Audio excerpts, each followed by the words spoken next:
And బాగున్నారా?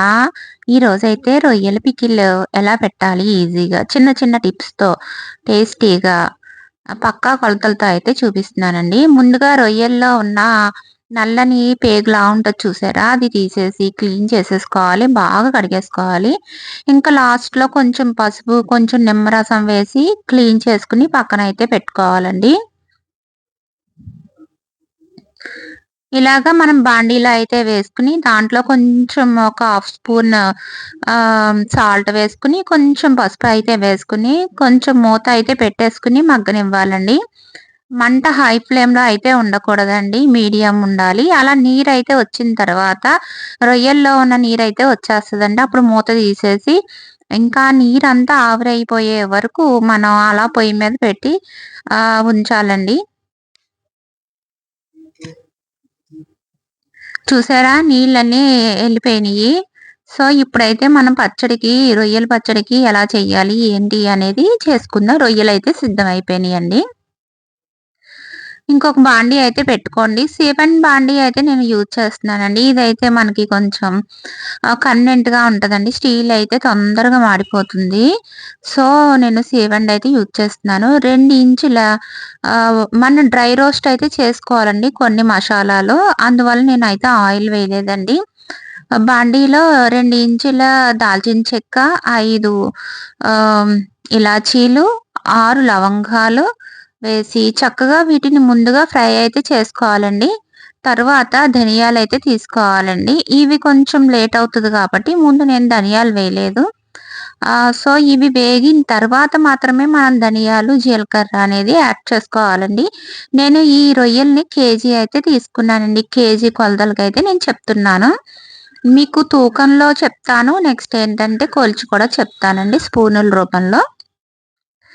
So, మనం ఇలాగా అయిపోయిన తర్వాత 2 చెంచాల ధనియాలు, ఒక హాఫ్ చెంచా అయితే జీలకర్ర అయితే వేసుకోవాలండి.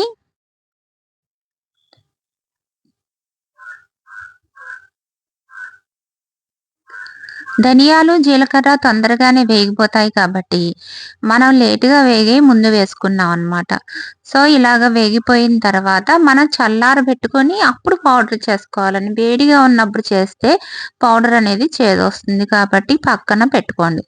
ఈ పచ్చళ్ళవి చేసేటప్పుడు తడి అనేది అస్సలు తగలకూడదండి.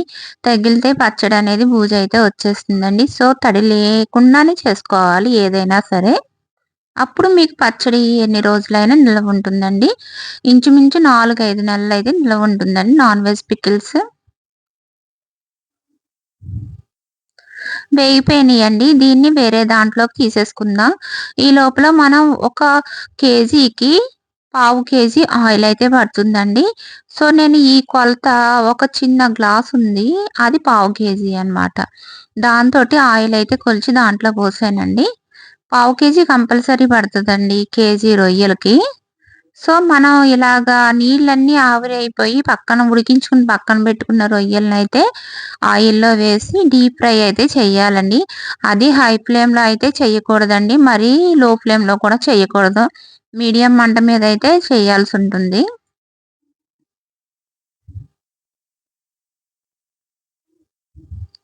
ఈ లోపల మనం మసాలా అనేది పొడి చేసేసుకుందాం. బాగా కొట్టేసుకొని పక్కన పెట్టేసుకుందాం.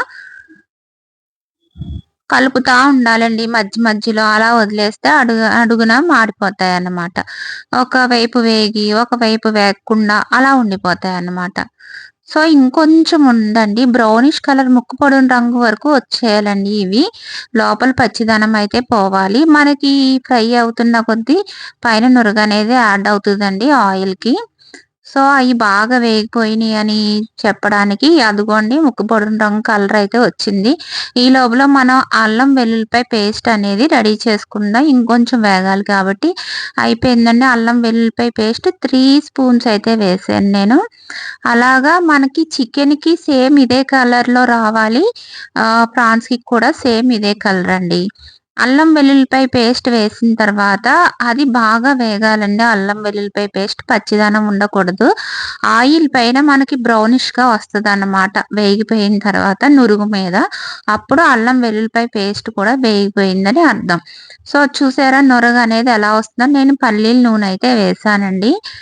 పల్లీల నూనె గానీ, లేదంటే పప్పు నూనె గానీ యాడ్ చేసుకోవాలండి. లేదంటే పికిల్స్ వేరే వేరే ఆయిల్స్ అయితే పికిల్స్ అంత టేస్ట్ ఉండవు. ఇవన్నీ రెడ్‌గా వచ్చేసింది కదా పైన. లైట్ బ్రౌన్ కలర్‌లో ఇంక కట్టేసేయాలండి. కట్టేసి ఈ పక్కన పెట్టేసుకోవాలి. కొంచెం చల్లారనిచ్చిన తర్వాత మనం సాల్ట్, కారం అనేది కొలుచుకొని వేసుకుందాం. కేజీకైతే 50 గ్రాముల ఉప్పు, 50 గ్రాముల కారం అనేది అవసరం అవుతదండి. సో, నేనైతే కొలుస్తున్నాను. కొలిచి మళ్ళీ మీకు స్పూన్‌తో అయితే ఏసి చూపిస్తానండి. ముందు సాల్ట్ అయితే కొలుస్తున్నానండి. 50 గ్రాముల సాల్ట్‌కు అవసరం అవుతదండి. నాకు కరెక్ట్‌గా ఎన్ని చెంచాలు 4 చెంచాలన్నర అయితే వచ్చిందండి 50 గ్రాములు. కొలిచాను. అది నేను కెమెరా ఆన్ చేయలేదనమాట. సో, అది మిస్ అయింది. సాల్ట్ అంతా అయిపోయిన తర్వాత వచ్చింది. ఇలాగే 50 గ్రాముల సాల్ట్ అయితే తీసుకోవాలండి.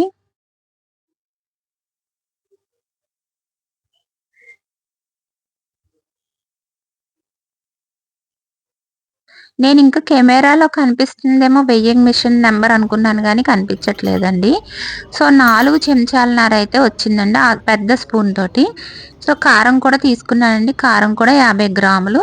ఇది మనకైతే 6 స్పూన్‌లయితే వచ్చిందండి. కారం కొంచెం వెయిట్ తక్కువుంటది కాబట్టి ఎక్కువ సాల్ట్ కన్నా ఎక్కువ పరిమాణంలో మనకి కారం అయితే వస్తదండి. తేలిగ్గా ఉంటది గదా! అది అందుకోసం. 2, 3, 4, 5, 6 అంతే అండి. కరెక్ట్‌గా 6 అయితే వచ్చింది. ఈ 4 చెంచాలన్నర సాల్ట్, 6 చెంచాల కారం అన్నమాట. ఇది మొత్తం మిక్స్ చేసుకోండి చక్కగానే. దాని తర్వాత మనం ముందుగా కొట్టి పెట్టుకున్న పౌడర్ కూడా వేసేయాలండి. మసాలా పౌడర్ అది కూడా కలిపేసుకోండి. ఎక్కడ తడిదనం అనేది తగలకూడదండి పికిల్స్‌కి. మనం కలిపినప్పుడు కూడా చాలా జాగ్రత్తగా కలపాలి. నిమ్మకాయలు 4 నిమ్మకాయలైతే స్మాల్ సైజ్ నిమ్మకాయలు తీసుకున్నానండి. దాని రసం తీసి కొంచెం ఎండలో అయితే పెడతాను నేను. పెట్టిన తర్వాత ఇది బాగా చల్లారాలండి. చల్లారకుండా అయితే నిమ్మరసం పొయ్యకూడదు. చేదొస్తుంది. సో, నేను ఇది చల్లారబెట్టేసిన తర్వాత నిమ్మరసం అయితే పోస్తానండి. ఈ నిమ్మరసం పోసితే మనకి పికిల్ అనేది రెడీ అయిపోతదండి. నెక్స్ట్ ఏంటంటే సాల్ట్ కూడా బాగా కరుగుతదన్నమాట నిమ్మరసం వెయ్యగానే. చల్లారిపోయిందండి పికిల్. ఇప్పుడు నిమ్మరసం అనేది యాడ్ చేసుకుందాం.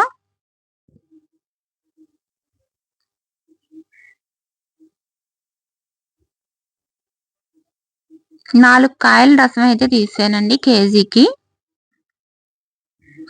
మరీ పెద్ద పెద్ద కాయలనుకోండి 3 తీసుకోండి సరిపోతుంది. ఎక్కువ అక్కర్లేదు. ఇలాగా మిక్స్ చేసుకోవాలి. మిక్స్ చేసుకున్న తర్వాత మనం తినడానికి ప్రాన్స్ పికిల్ అయితే రెడీ అయిపోతుందండి. Tasty tasty prawns pickle. మీరు కూడా పెట్టి ఎలా ఉంది, ఏంటి అనేది కామెంట్ చేయండి. Please support my channel friends. Bye friends.